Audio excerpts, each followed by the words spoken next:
Bueno, vamos a orar, ¿sí? Señor, muchas gracias. Gracias, Señor, porque has tenido a bien darnos la oportunidad de reunirnos para poder alabarte, y porque lo podemos hacer con libertad, Señor, y aún ser expuestos a tu palabra, a tu consejo. Padre, ayúdanos, queremos con la actitud correcta recibir lo que nos quieres enseñar el día de hoy. Oro por cada uno de mis hermanos, Señor, que podamos concentrarnos y que podamos aprender, Señor, de lo que nos quieres enseñar. En el nombre de Jesús. Amén. Amén. Bien. Voy a pedir que, miren, no es un tema desconocido. Es un tema el cual conocemos, ¿sí? Pero es un tema que necesitamos, al igual que todos, por supuesto. Pero quiero hacer énfasis en eso. Necesitamos que sea su Espíritu Santo el que nos revele esta verdad, porque hablaremos de ciertos aspectos, ¿no? Ciertos conceptos que naturalmente para nosotros es imposible comprenderlos en su totalidad, ¿sí? Ya que estamos limitados, porque somos hombres, ¿sí? Entonces, el tema de hoy es acerca de la relación que hay entre Jesús y la palabra de Dios, ¿sí? Jesús es la palabra de Dios. Y el texto base del cual vamos a ver es Juan 1:1, ¿sí? Entonces, repito, es un tema que ya seguramente la mayoría hemos escuchado, pero necesitamos que su Espíritu Santo nos ayude, ¿sí? Cuando estén ahí me dicen, por favor, vamos allá a Juan, Evangelio de Juan, capítulo 1, versículo 1, vamos a leer del 1 al 3.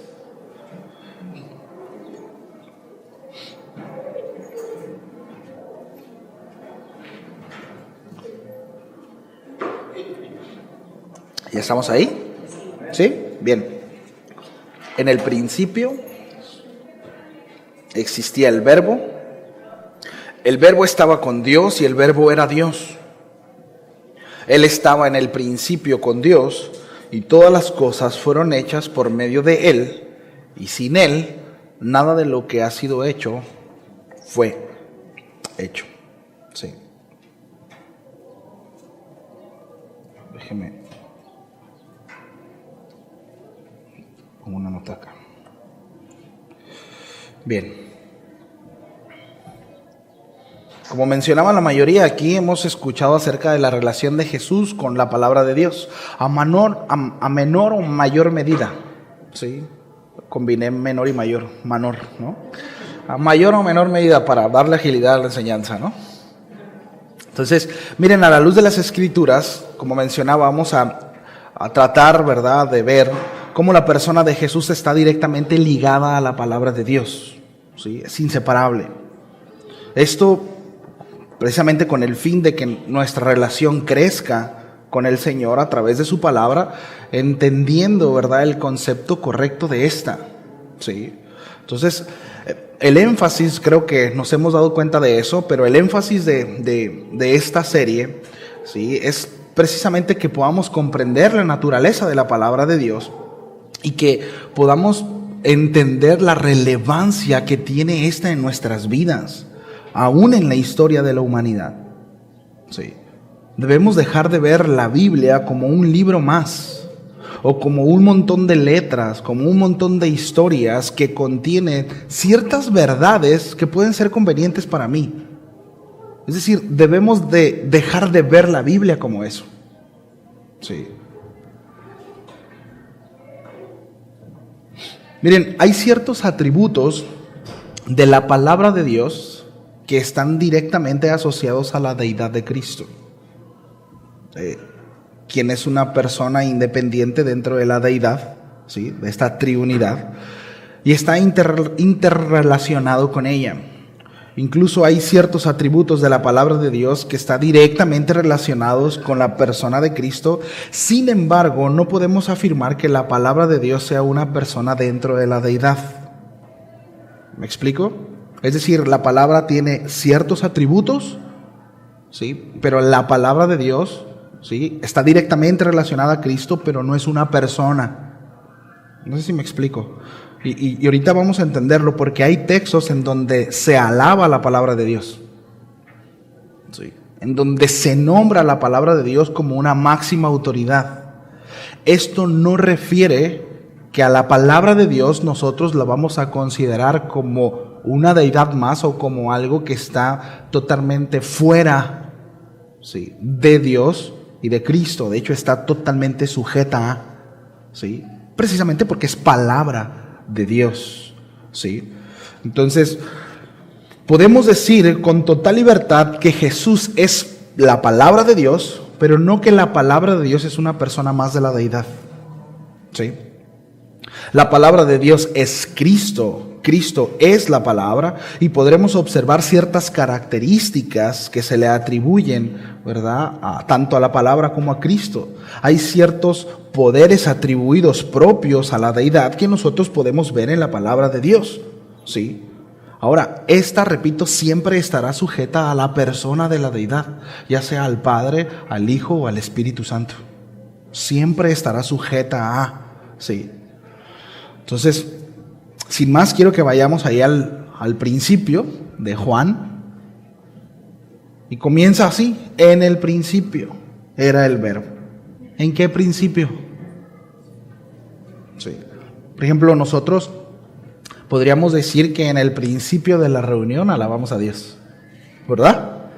En el principio que lo vi, platicamos, ¿no? En el principio de la reunión estábamos Bogdan y yo en la oficina, ¿sí? Es decir, pero hay un principio pasado de ese principio. Y es aquí donde necesito que el Señor nos ayude, ¿sí?, referente a lo que estoy comentando, ¿no?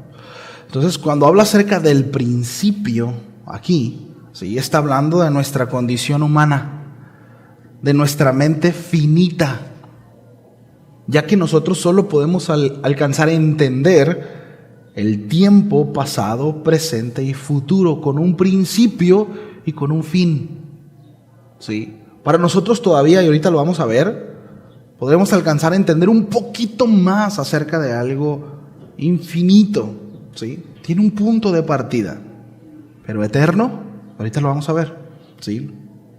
Entonces, cuando está hablando acerca del principio, habla acerca de nuestra condición, en el principio de que se fundó tiempo, espacio, ¿sí? Si se hablara en otros términos, no alcanzaríamos a captar lo que significa, por ejemplo, Dios y eternidad, ¿sí? Aún el concepto de eternidad, como mencionaba ahorita, la verdad es que nos resulta un poco nebuloso, ¿verdad?, y confuso. Eterno, no hay principio, no hay final, ¿sí? Consideramos nosotros eternidad como algo que nunca deja de ser, que nunca tuvo principio ni tendrá fin. De hecho, muchos ahí es donde se atoran, dicen, bueno, Dios, pero ¿quién creó a Dios? Bueno, pero ¿quién estaba antes que Dios? Sí, está bien, Dios creó todo, pero antes de que creara todo, ¿qué había? Dios. Dios. ¿Quién creó a Dios? Nadie. Él es el creador. Sí, pero ahí cuando comenzó todo, cuando Dios dijo, ¿qué había? Nada. Él llamó a la existencia. No había tiempo siquiera. Él llamó al tiempo. ¿Nos damos cuenta? Sí. No había nada. ¿Y quién estaba antes de Dios? Dios. Dios, el Señor, su palabra, el Espíritu Santo. Ahorita lo vamos a ver. ¿Sí? La frase en el principio es una expresión y tiene un significado profundo y aún multifacético que va mucho más allá de una simple referencia temporal. Sí. Aquí nosotros, esta palabra tiene que ver, aquí encontramos dos aspectos importantes: eternidad y preexistencia. Sí. Eternidad, ¿verdad? Y en cuanto a esto, ¿sí? No se refiere a un punto específico en el tiempo, sino apunta, ¿verdad?, a esa eternidad de Dios. Dios no tiene un comienzo, Dios no tiene un fin, sino existe desde siempre y para siempre. ¿Sí? Así como Dios no comenzó a existir, tampoco dejará de existir, por cuanto es eterno. ¿Sí? Dios está presente en el pasado, Dios está presente en el presente y Dios está presente en el futuro. Sí. Por cuanto Dios está fuera de tiempo, no ve el tiempo como una línea, sino la ve en Él, porque en Él está el tiempo. Sí. El Señor nos ayude. Hasta aquí me da, A mí hasta aquí me da. No puedo dar más, así que por favor sean pacientes. Y repito, apelamos al Señor y a su revelación. Sí. Preexistencia es una frase también que enfatiza precisamente la preexistencia de Dios, ¿sí? Del verbo en este caso, ¿verdad? Antes de la creación del universo. Aquí la palabra verbo es logos, ahorita vamos a ver esa palabra, ¿sí? El logos ya existía junto a Dios, participando de su naturaleza divina. Sí. Entonces la frase en el principio establece una conexión, por supuesto, con el libro de Génesis. ¿Recuerdan? Encontramos lo mismo ahí en Génesis 1:1, en el principio, ¿sí? Donde encontramos precisamente la narración de la creación del mundo, ¿sí? Entonces, Entonces, aquí hay un paralelismo, ¿sí? Dos textos paralelos. Al igual que en Génesis 1:1, en el principio creó Dios los cielos y la tierra, Juan 1:1 presenta a Dios como el creador del universo, pero hay un contraste aquí entre estos dos textos, porque Juan va mucho más allá. Él va a revelar la naturaleza divina del verbo como un instrumento de creación. ¿Sí? Va mucho más allá. Ya aquí entra en la ecuación el logos del principio. ¿Sí? Entonces, por ejemplo, San Agustín, hablando acerca del principio, él dice que esto significa que Dios es el origen de todas las cosas. Es el creador y sustentador del universo. Sí. No es muy rebuscada la definición, la entendemos, ¿verdad? Eso es lo que entendían los padres de la iglesia. Santo Tomás de Aquino, respecto a esto, en cuanto al principio de Juan 1:1, dice: esto indica la eternidad de Dios. Entre paréntesis, no está sujeto a tiempo y espacio. Ojo con esto, a Él no lo limita el tiempo, a Él no lo limita el espacio, ¿sí? Indica la eternidad de Dios, que no está sujeto a las limitaciones como nosotros los seres humanos, ¿sí? Nosotros podemos tener muy buenas intenciones y decir: nos vemos mañana a las 10 de la mañana, ¿verdad? Pero la realidad es que estamos sujetos a un montón de cosas, si pasa o no pasa el camión, si el carro se descompone o no, ¿verdad? Si hay mucho tráfico, y podemos tener toda la intención e incluso prever ciertas cosas, pero estamos sujetos a las circunstancias, ¿sí o no? Estamos sujetos a que pueda pasar algo en lo cual nosotros no podemos hacer absolutamente nada, ¿sí? Un accidente, etcétera, etcétera, etcétera. Dios, el hecho de nosotros entender que Dios es el creador de todo y que está fuera de tiempo y espacio, que no está sujeto a estas leyes, significa que Dios no tiene límites, por cuanto Dios es eterno. Por tanto, cuando Dios dice mañana a las 10, sí o sí sucede. Porque no hay nada que lo limite. Porque no se le acaba la gasolina, ¿verdad? No se le descompone el carro, no se enferma. No hay límite para Dios. Qué interesante, ¿no? Todo esto desde el principio, por la eternidad, por cuanto Él es eterno. ¿Sí? Por cuanto Él es eterno. Sí. C.S. Lewis dice: en el principio nos recuerda que Dios no es solo el creador, sino también el propósito y la meta de toda creación. Ahí se metió todavía un poquito más profundo, más personal. Porque el asunto es que Él es el creador de todo, ¿cierto? Dice que Él creó todas las cosas por medio de Él, dice, y para Él. Hay un propósito. Sí. Entonces, en el principio, ¿sí? Eternidad, en el principio, cuando todo empezó a generarse, ¿verdad? Cuando se llama a existencia, tiempo, espacio, dice, era el Verbo. Esta es la expresión formal de que el Verbo no tuvo un principio. Así como, ¿verdad? En el principio, ¿verdad? Bueno, el Verbo no tuvo principio. Sí. Por tanto, el Verbo existe desde siempre. ¿Quién estaba antes de todo? Dios. Sí, pero ¿quién estaba con Él? El Verbo. Y su Santo Espíritu. Sí. El Verbo existe desde siempre. Ya existía cuando comenzó la historia. Es decir, cuando empezó el principio, aún en la eternidad pasada, que esta es una expresión que se utiliza para referirse antes de los tiempos, una eternidad pasada, ¿sí?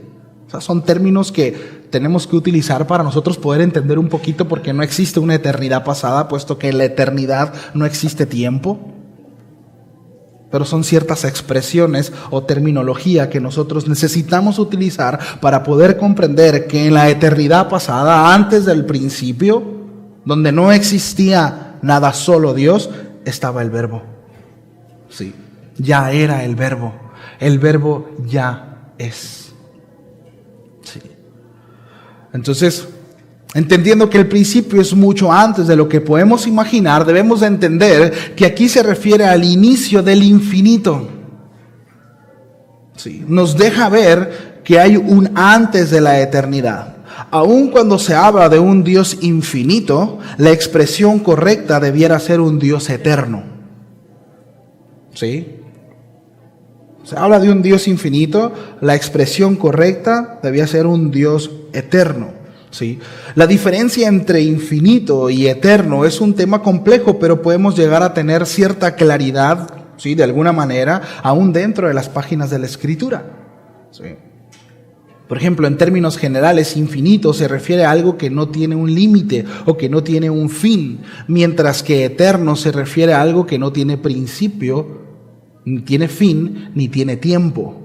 ¿Sí podemos ver la diferencia? Infinito tiene un punto de partida y ya no termina, pero está sujeto a un tiempo. Eterno no. Sí. Entonces, en el contexto teológico, estas ideas se relacionan con la naturaleza de Dios. Por ejemplo, en el Salmo 90, versículo 2, se dice: antes de que nacieran los montes y formaras la tierra y el mundo, desde el siglo hasta el siglo, tú eres Dios. No dice tú eras Dios. Dice, tú eres, porque es eterno, Él permanece siendo Dios. Sí, esto es importante. Él sigue siendo Dios. Sí. Aquí se establece la idea de la eternidad de Dios, indicando que Dios existe desde antes de la creación del mundo y existirá por toda la eternidad. Nunca dejará de ser. Qué grande es Dios, ¿verdad? Por otro lado, la idea... Hay una palabra que se utiliza, que es infinitud. Esta palabra se refiere a la naturaleza ilimitada y omnipresente de Dios. Esto se refleja en pasajes como Jeremías 23, 24, cuando dice: ¿no lleno yo, dice Jehová, el cielo y la tierra? Sí. Esta declaración sugiere que Dios está presente en todas partes y no está limitado por el espacio o el tiempo, lo que resalta su infinitud. Sí. Ahora, aquí no está hablando acerca de panteísmo, la filosofía que sugiere que todo es Dios. Es que esto es Dios, mi perrito es Dios, las nubes es Dios, tú eres Dios. No, eso no dice la Biblia. Está Dios y su creación. Dios lo creó todo. Y ciertamente su creación da testimonio del Creador, pero todo no es Dios, Dios es Dios. Sí podemos entender eso y es importante que podamos entender esa parte. La creación da testimonio del Creador, ¿sí? Y podemos ver la naturaleza divina en ciertas cosas, pero no es Dios, ¿sí? Usted y yo no somos Dios, ¿sí? Ahora, en Cristo podemos, ¿verdad?, compartimos una naturaleza, pero no somos Dios, ¿sí? Así que si alguna vez por ahí usted escuchó que usted es Jehová Junior, lo timaron, ¿sí? Lo timaron, fue fake. Entonces, es importante esto, ¿sí? No lleno yo, dice Jehová, el cielo y la tierra, es decir, no estoy en todos lados. ¿Hay algo que limita a Dios? A esto se le llama la infinitud de Dios, no Dios infinito. Son dos cosas distintas, ¿sí? Son cosas distintas. Entonces, mientras que la eternidad de Dios se refiere a su existencia sin principio ni tiempo, su infinitud se refiere a su naturaleza ilimitada y omnipresente más allá de las restricciones temporales y espaciales. Dios está fuera de tiempo y espacio, por tanto, lo llena todo. Tú lo llenas todo, ¿no? Salmo 139, acompáñeme. Es un salmo muy bonito, sí. Ahí en casa puede leer todo el salmo. Vamos a leer como hasta el 14. Pero precisamente se refiere a esto, que Dios lo llena todo, que Dios está en todo lugar, que Dios no está sujeto a tiempo, que Dios no está sujeto a espacio, ¿sí? Habla de su omnipresencia, aún de su omnipotencia. ¿Ya estamos ahí? ¿Sí? Dice, oh Jehová, tú me has examinado y conocido. ¿Cuántos sabían que Dios nos examina y nos conoce? Bueno, Dios nos conoce. Dice, tú has conocido mi sentarme y mi levantarme. Has entendido desde lejos mis pensamientos. Has escudriñado mi andar y mi reposo. Miren, esto es bien interesante porque esta palabra escudriñar tiene que ver precisamente con un estudio minucioso. Es decir, Dios se detiene en cada uno de nosotros y examina nuestra forma de caminar y de andar. Mis amados, para Dios nosotros no somos un montón de gente. Dios es personal, aun cuando es eterno. Eso es lo maravilloso de Dios. Dios es personal. Y Dios, mis amados, nos mira detenidamente cada cosa que hacemos, cada cosa que pensamos, cada cosa que decimos. Eso lo hace justo. Por eso cuando nosotros estaremos delante de Él, nos dará lo que merecemos, ni más ni menos, porque a Él no se le pasará nada. Sí, aun cuando Él es eterno y lo llena todo, Él es personal. Sí, mira lo que dice el salmista: se has escudriñado mi andar y mi reposo, y todos mis caminos te son conocidos. ¿Acaso alguien podrá engañar a Dios? ¿Alguien podrá burlarse de Dios? Creo que no. Pues aún no está la palabra en mi lengua, y he aquí, oh Jehová, tú la sabes toda. Detrás y delante me rodeaste y sobre mí pusiste tu mano.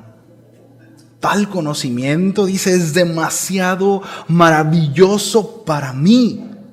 Alto es y no lo puedo comprender. Así estamos, ¿no? Ahorita. Es tan profundo. Es tan profundo. Pero bueno, nos debe de llevar a maravillarnos. Sí, debemos de maravillarnos. Dice, no lo puedo comprender. Versículo 7, ¿a dónde me iré de tu espíritu?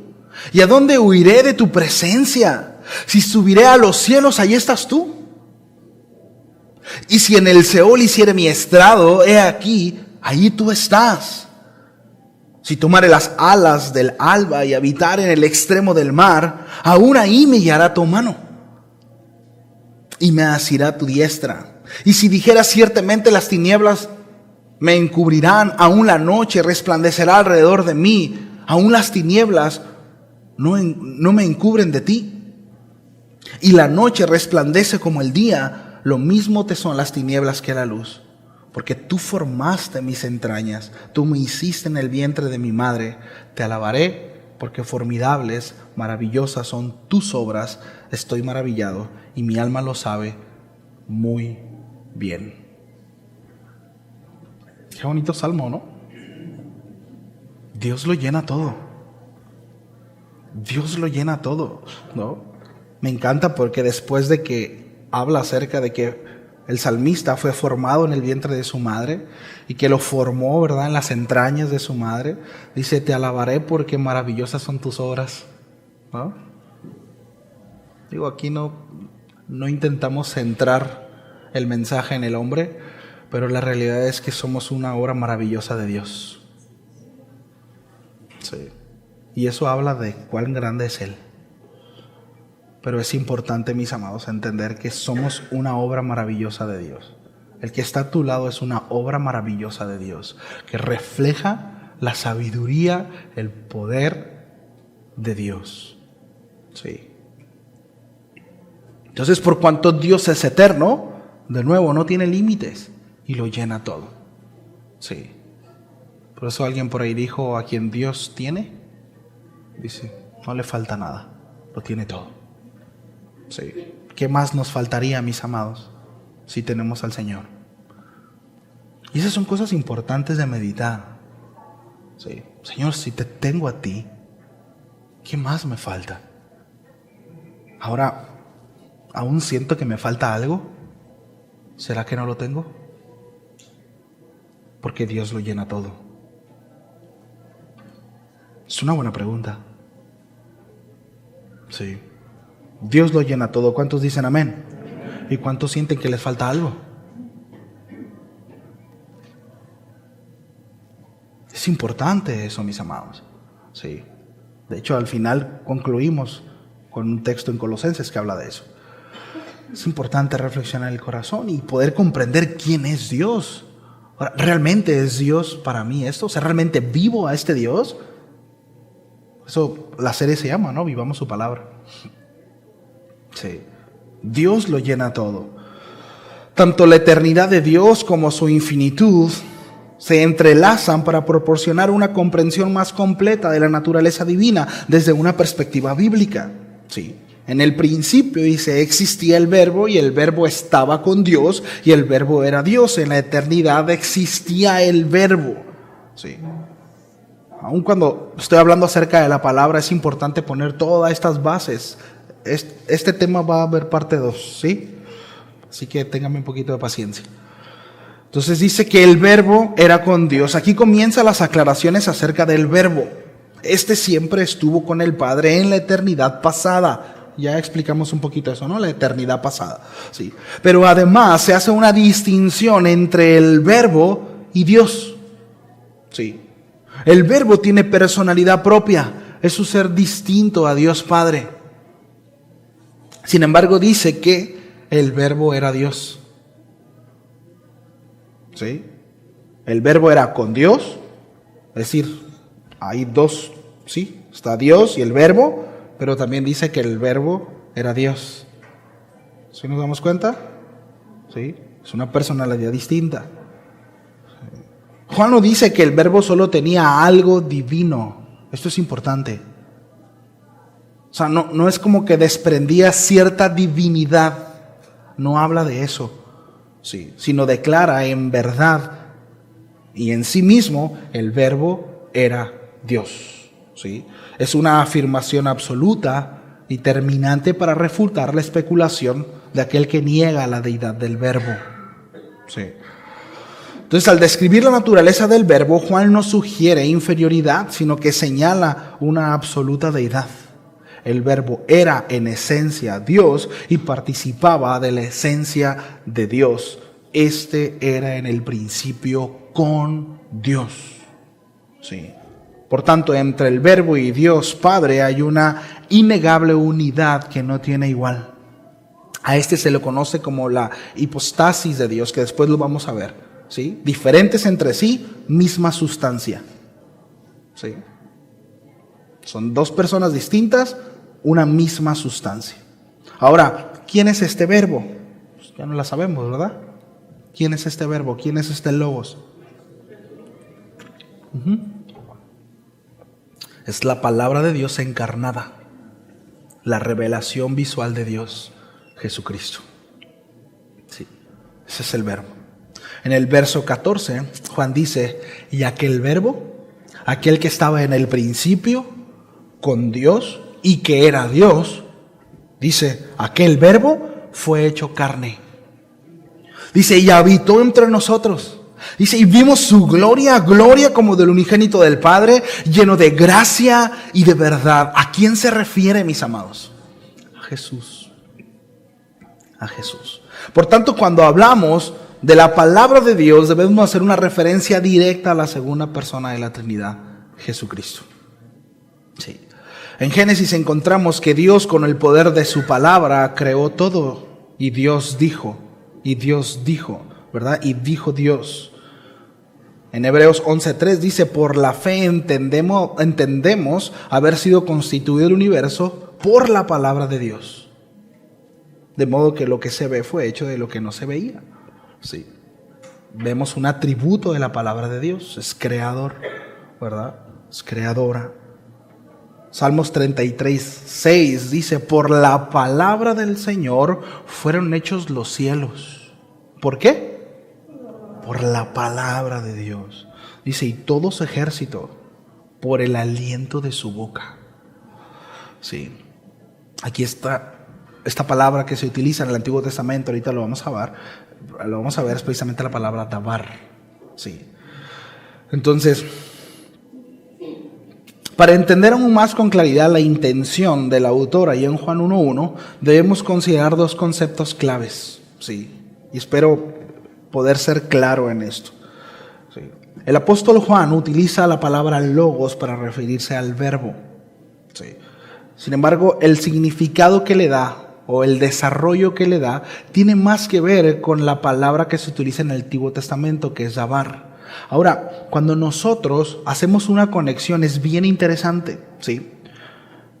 En el mundo grecorromano, logos era un término con un rico significado. Este abarcaba conceptos como palabra, como razón, como inteligencia, y tenía que ver con pensamientos, ¿sí? Pensamientos, y quiero que enfaticemos esto porque más adelante vamos a regresar. Pensamientos, ¿sí? Tiene que ver con logos. Filósofos como Heráclito lo vinculaba con la fuerza creativa que rige el cosmos. Sí. Era el concepto filosófico que se tenía en el contexto en el que Juan está escribiendo el Evangelio. ¿Sí? Si nos damos cuenta, los otros evangelios empiezan con la genealogía de Jesús, pero Juan empieza hablando acerca de su divinidad, utilizando terminología que tiene que ver precisamente con el contexto cultural en el que se encontraba. Por supuesto, inspirado por el Espíritu Santo, siendo guiado por el Espíritu Santo, es que él utiliza estas herramientas. Muy acertado, por supuesto. Sí. Ahora, en el Antiguo Testamento, para la palabra, precisamente palabra, ¿sí? Es la palabra en hebreo, es davar. Significa palabra o acto de hablar. ¿Sí? Dabar se refiere a la palabra poderosa de Dios que crea, que juzga y que redime. ¿Sí? Ejemplos claros los encontramos, por ejemplo, en Génesis 1. ¿Sí? Y Dios dijo por su palabra. ¿Sí? Dios crea por medio de su palabra.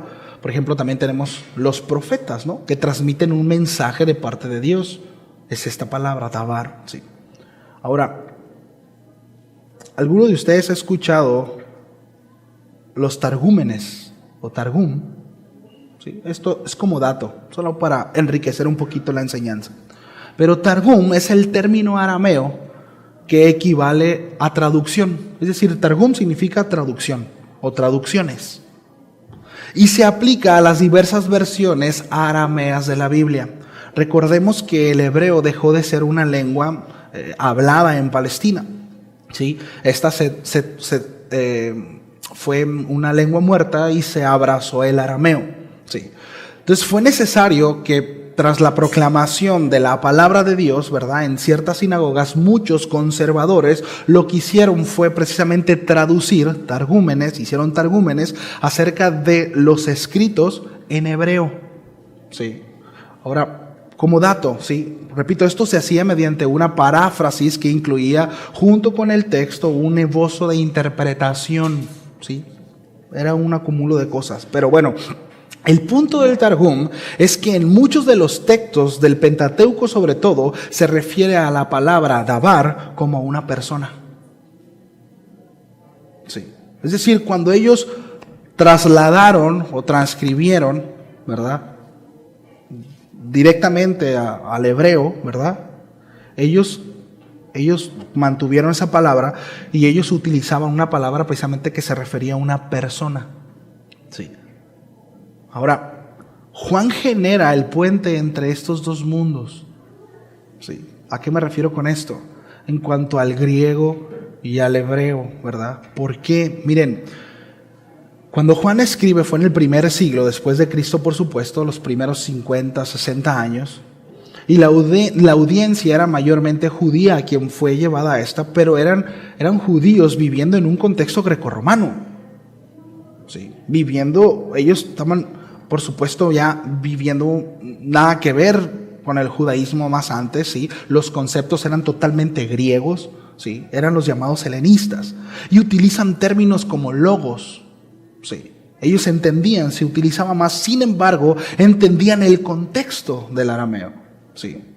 Entonces, por un lado, conecta con la tradición judía de Dios como el creador por medio de su palabra davar, sí, teniendo como referencia que se utilizaba también refiriéndose a una persona creadora.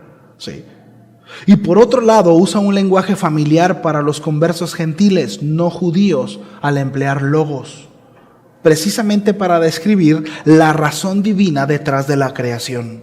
No sé si los empeloté, ¿no? Que a veces yo sí me empeloto, así que díganme, ¿sí? El asunto es que quizá para nosotros, mis amados, esto no suene tan relevante, pero en verdad lo es. Y no solo es relevante, sino es profundo y es preciso. Es decir, tiene mucho peso que Juan haya hecho esto. Tiene mucho peso. Definitivamente podemos ver a Dios detrás de esto, siendo guiado por el Espíritu Santo, siendo llevado por el Espíritu Santo. Sí. Entonces, al afirmar que el Verbo era Dios, Juan declara la divinidad de Jesús, pero no solo eso, sino la intención creadora de todo. Sí. Que el Señor nos hable. Es la intención creadora de todo. Mis amados, todo se trata de Él. Todo se trata del Logos, del Verbo encarnado. Él es el creador. Él es el punto de partida. Él es el que lo sustenta. Él es el que será exaltado y alabado por una eternidad. Todo se trata de Él. Él juzgará, Él salvará. Se trata de Él. Todo se trata de Él. Sí. Todo esto para decir, sí, precisamente, que Él es la intención de la creación. Sí. Ahora, cuando hablamos acerca de la divinidad de Jesús, también esto sugiere que Él no solo fue un profeta que transmite la palabra de Dios. Él es la palabra misma encarnada. Sí. En Jesús se une la razón ordenadora del logos griego y la poderosa palabra creadora de davar en hebreo. Él es la manifestación visible del Dios invisible, la expresión perfecta de la naturaleza divina. En Él. En Jesús, mis amados, se encuentran los pensamientos de Dios por cuanto Él es el Logos. Nadie puede ver al Padre sino por mí. Yo soy el único camino, verdad y vida, y nadie viene al Padre. Quien me vio a mí, vio al Padre. Él es el pensamiento de Dios. Él es el Logos. Si alguien quiere conocer a Dios, necesita conocer a la persona de Jesús.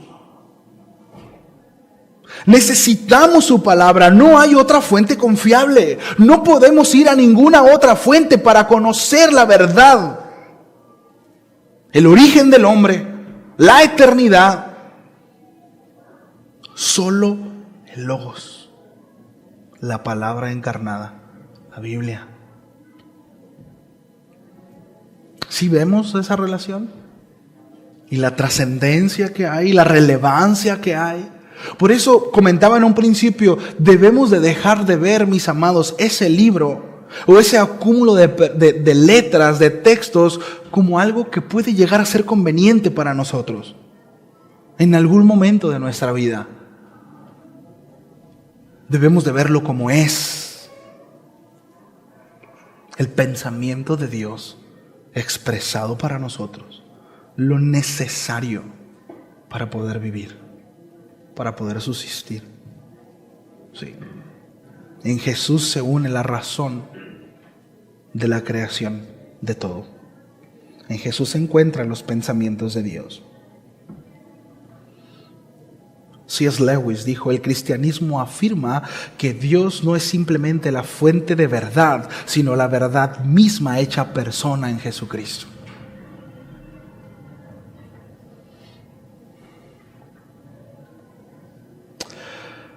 Ahora, cuando el apóstol Juan utiliza el término logos, no solo declara la preexistencia y divinidad de Jesús, sino que también lo sitúa dentro de la tradición bíblica como la culminación de la revelación divina. Sí.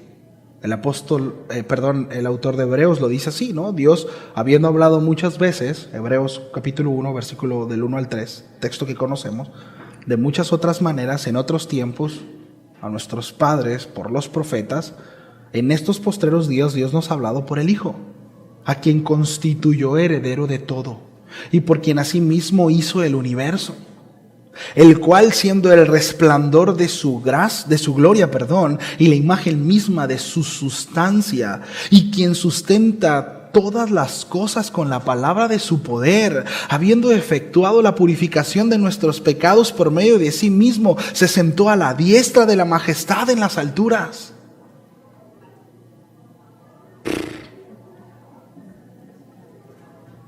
Aquí es cuando levantamos las manos y decimos: wow, Señor. Hace poco veía en un live donde estaban entrevistando a una persona que estaba dando evidencias a través del universo con datos científicos de que precisamente Dios existe, ¿no? Y quien lo estaba entrevistando, cuando hacía algún remate de algo, decía: me están dando ganas de adorar. Dice: con todo lo que me estás diciendo, me dan ganas de adorar. De hecho, la adoración precisamente es la respuesta cuando nosotros entendemos algo, cuando nos cae un 20, ¿verdad? Decimos: wow, Señor, me dan ganas de adorar.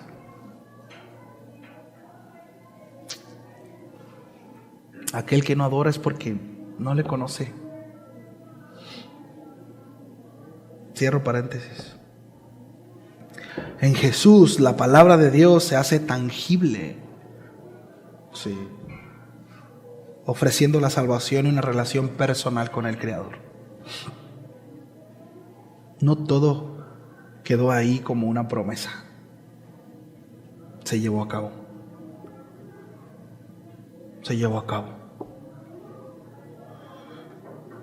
La creación fue traída a existencia a través de la palabra de Dios, así como nosotros, mis amados. Sí. Solo a través de Él es que fuimos traídos a existencia, a vida, solo por Él. El versículo 3 dice: todas las cosas fueron hechas por medio de Él. Dice: y sin Él, ¿a quién se refiere? A Logos, a Cristo. Todo fue por medio de Él, por el poder de su palabra. por medio de Él. Ahora, ¿habrá algo más poderoso que Él? De nuevo, mis amados, ¿necesitamos algo más que Él? Ay, tan buen muchacho, ¿verdad?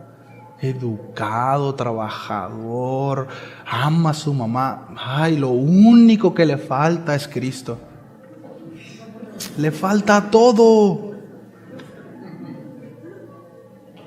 Le falta todo. Miren, cuando oremos por las parejas de nuestros hijos, oremos por un hombre y una mujer que tema al Señor. El Señor se encargará. Si está medio bruto, ¿verdad? El plebe, ¿verdad? Y la niña media mal enseñada, si teme al Señor, hay esperanza. El Señor hará lo suyo. Y por supuesto, instruir a nuestros hijos que escojan bien, ¿no? Pero lo principal, mis amados, no es si tiene una familia acomodada, si tiene un buen trabajo, si tiene dinero. Ay, es que no quiero que mi hija sufra, va a sufrir más si no tiene a Cristo y con dinero. Cristo lo es todo, mis amados. Su palabra lo es todo, no necesitamos nada más. No sé si están de acuerdo conmigo. Qué bueno. Déjeme, tomo agua. Y luego, por eso tomé agua.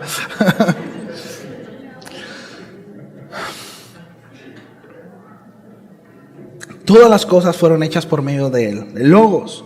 Y sin Él, es decir, sin el Logos, sin Cristo, nada de lo que ha sido hecho fue hecho. Es inseparable. Sí. Y esto es bien interesante, porque debemos de entender que Cristo y el Padre son inseparables. No existe uno sin el otro. No es como que el Padre existía y después creó al Hijo. Esto es importante. Y en algún momento el Padre creó al Hijo como un subordinado, como algo, como una emanación de Dios. Y el Espíritu Santo, esa fuerza, ¿verdad?, que acciona el poder de Dios. No es así. No es así. El Hijo no fue creado. El Hijo es, al igual que el Padre. Y siempre fue así. Y si el Padre sin el Hijo no puede ser, viceversa. Él es. ¿Sí? Él es. Todas las cosas fueron hechas por medio de Él. Dice, y sin Él, nada de lo que ha sido hecho fue hecho. Sí, Él lo hizo todo. Por medio de Él. Sí. Ahora, ahí del Salmo 56, un poco de lo que hablábamos hace un momento, ofrece alabanzas en adoración a la palabra de Dios. En el versículo 4 dice lo siguiente. Dice, en Dios alabaré su palabra. En Dios he confiado, no temeré. ¿Qué puede hacerme el hombre? Después vuelve a decir en el versículo 56, en Dios alabaré su palabra.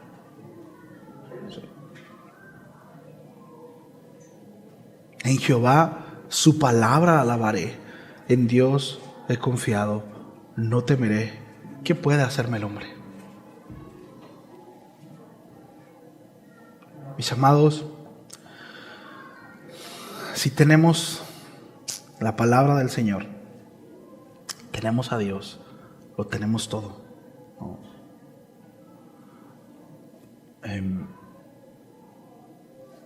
Había escrito por aquí la frase, pero no la encuentro, ¿no? El pastor Saúl usó una frase, decía, aquel que tiene el libro tiene el hijo, ¿no? O aquel que no tiene el hijo no tiene el libro. Sí. Aquel que tiene el libro tiene el hijo, refiriéndose a la palabra de Dios. Dice, pero aquel que no tiene al hijo no tiene el libro, refiriéndose a la palabra de Dios. Sí. Aquel que tiene la palabra de Dios tiene acceso a la salvación, tiene acceso al Hijo. Sí. Pero si no tenemos al Hijo, no tenemos acceso a su palabra. Sí. ¿Me ayudan con el piano? Todavía no termino, pero ya merito. Sí. La palabra de Dios es descrita muchas veces en el Antiguo Testamento como enviada de Dios para cumplir una misión y aún regresa a Él después. Sí. En Isaías, capítulo 55, en el versículo 10 y 11 dice: porque como descienden de los cielos la lluvia y la nieve, y no vuelven allá, sino que riegan la tierra, haciéndola producir y germinar, dando semilla al sembrador y pan al que come, así será mi palabra que sale de mi boca. No volverá a mí vacía, sin haber realizado lo que deseo, dice el Señor, y logrado el propósito por el cual la envié.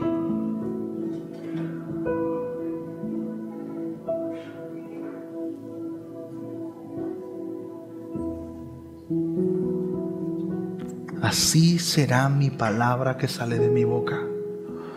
No volverá a mí vacía, sin haber realizado lo que deseo y logrado el propósito para el cual la envié.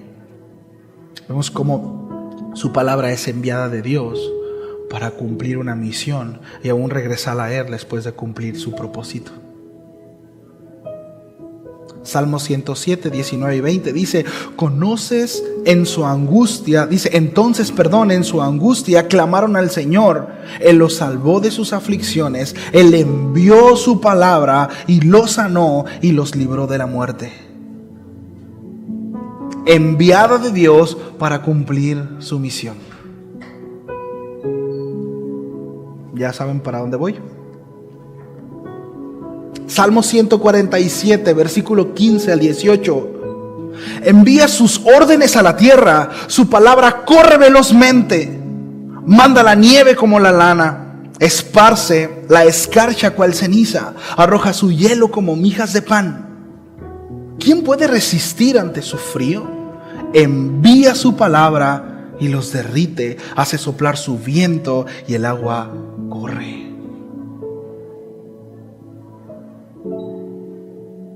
Estos tres textos que tomé como referencia tienen como propósito que podamos ver una de las muchas funciones de la palabra de Dios, la cual nosotros podemos relacionar directamente con la misión del Verbo encarnado. Fue enviado con un propósito y volvió al Padre cumpliendo su encomienda.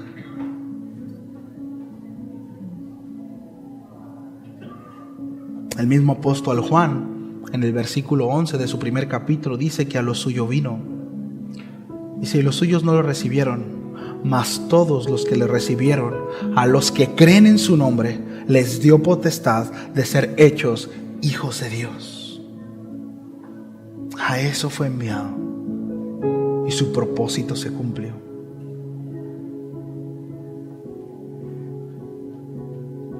Más adelante, el mismo apóstol Juan, en el capítulo 6, en el verso 38, dice: porque he descendido del cielo, palabras de Jesús mismo, no para hacer mi voluntad, sino la voluntad del que me envió. Y esta es la voluntad del Padre, el que me envió, que de todo lo que me diere, no pierda yo nada, sino que lo resucite en el día postrero. Y esta es la voluntad del que me ha enviado, que todo aquel que vea al Hijo y cree en Él tenga vida eterna, y yo le resucitaré en el día postrero.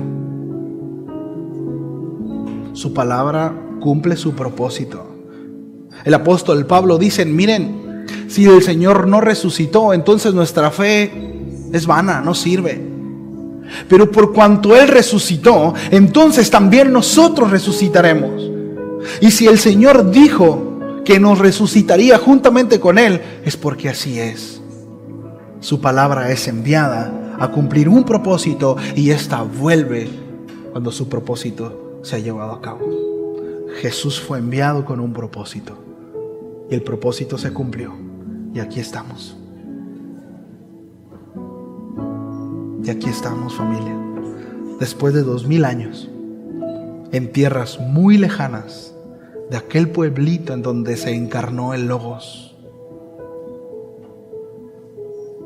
alabándolo, exaltándolo y observando sus mandamientos, sus enseñanzas, porque el Espíritu Santo dijo que así sería. se ha cumplido su propósito.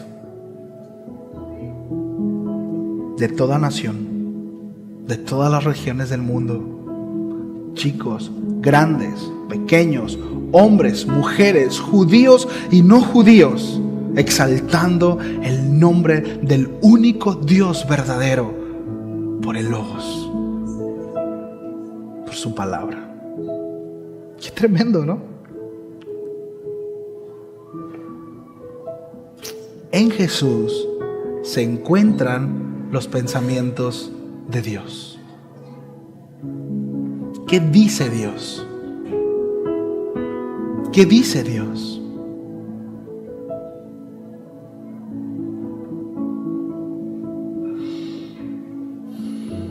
¿Qué dice Dios? Y quiero dejarlo con esto como introducción de la parte 2. ¿Qué dice Dios? Vamos a enfatizar toda la serie, seguramente va a ser muy enfático esto. ¿Qué dice Dios? ¿Qué dice Dios respecto a mi vida? En las decisiones que estoy tomando. ¿Qué dice Dios respecto a mis relaciones? Mi matrimonio, mis hijos, mi trabajo, mi escuela. ¿Qué dice Dios? ¿A usted le gustaría saber qué piensa Dios respecto a eso? ¿Qué piensa? Porque miren, a veces dice, a mí no me interesa lo que la gente piense. Está bien.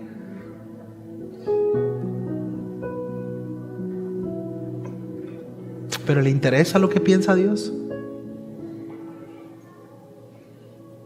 ¿Le interesa lo que piensa Dios respecto a? ¿Qué piensa Dios? En Jesús se encuentran los pensamientos de Dios. ¿Oramos? ¿Sí?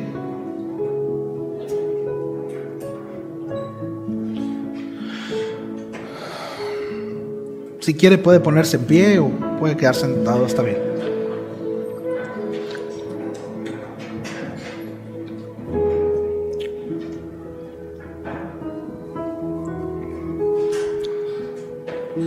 Gracias, Señor. Dele gracias a Dios. Si aprendió algo o el Señor le recordó algo que quizá ya sabía, dele gracias a Dios. Dele gracias a Dios. Dile, Señor, gracias. Gracias por tu obra, Señor. Tú fuiste enviado con un propósito y ese propósito se cumplió, Señor. Ahora, ayúdanos, Señor, ayúdanos, enséñanos. Queremos ver tu palabra como tú la ves, apreciar tu palabra como tú la aprecias. Que podamos entender la relevancia que tiene para nuestras vidas, Señor. Para que podamos ver todo a nuestro alrededor según tu perspectiva y no la nuestra. Hemos de confesar que necesitamos que nuestros pensamientos sean redirigidos.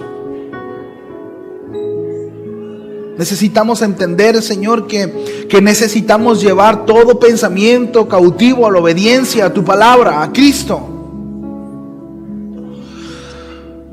Ayúdanos, Señor, solo tu Espíritu Santo puede hacerlo. Solo tu Santo Espíritu puede hacerlo, Señor, que en verdad nuestro corazón, Señor, sea agitado y que nuestro amor por tu palabra crezca, Señor. Que podamos verla como tú la ves, Señor, y que si quizá en nosotros hemos tachado la palabra por aburrida, por anticuada, por molesta, Señor, hagas la obra. Hagas la obra y llévanos a deleitarnos, Señor, en tu palabra. Solo tú puedes hacer eso, Señor. Solo una obra tuya puede hacer eso, Señor. Y no apelamos, Señor, al intelectual. No apelamos, Señor, al estudioso en sus propios méritos, Señor, en sus propias formas. No. Señor, queremos que en verdad sea un deseo de lo profundo del corazón por conocerte a ti, Señor, por vivirte a ti, Señor, porque lo necesitamos. Y perdónanos, Señor, si hemos tenido en poco tu mesa. Perdónanos, Señor, si hemos menospreciado tu palabra. Perdónanos, en verdad. Perdónanos. Convéncenos, Señor. Te lo pedimos en el nombre de tu amado Jesús. Amén y amén.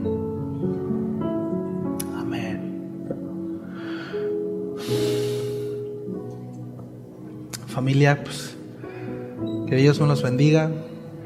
Gracias por su paciencia, por su tiempo. Si Dios lo permite, nos vemos el miércoles, ¿sí? Véngase este miércoles. Hubo un buen de gente. Espero que siga así. Véngase. Que seamos los mismos los miércoles y los domingos, ¿sí? Bueno, no salga corriendo. Salúdese. Y nos vemos el miércoles. Bendiciones.